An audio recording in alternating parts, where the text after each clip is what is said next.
დაახლოებით 8 საათის წინ სოციალურ ქსელში აქტივისტმა ნუცა მახარაძემ ატვირთა ვიდეო, რომელზეც ჩანს, რომ მოქალაქეს სახეში აქვს შესხმული მომწვანო ფერის საღებავი, რასთან დაკავშირებითაც ნუცა მახარაძე Facebook-ზე წერს, რომ თავდასხმა მოხდა მასზე და მათზე, ვინც მასთან ერთად იმყოფებოდა ამ დროს, როგორც ცნობილი არის, ისინი საპროტესტო აქციიდან მოდიოდნენ, ნუცა მახარაძის თქმით დახვდნენ ლიფტ სავარაუდოდ იყო ერთი ადამიანი, რომელმაც გამოიყენა წიწაკის სპრეი და საღებავი.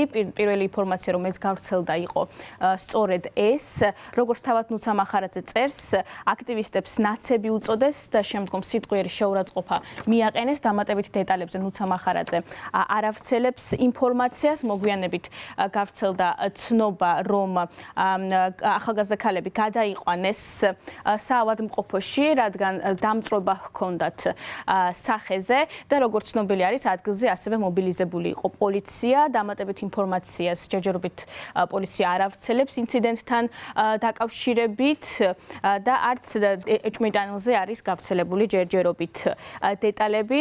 სოციალურ ქსელში კი სხვა აქტივისტებმა ეს შემთხვევა შეადარეს რუსეთში 2010 წლიდან დაწყებულ საპროტესტო აქციის ფორმას, საპროტესტო თავდასხმის ფორმას, როდესაც ძირითადად მთავრობის მხარდამჭერი დაჯგუფებები და მოქალაქეები თავს ესხმოდნენ რუს ოპოზიციონერებს და ჟურნალისტებს.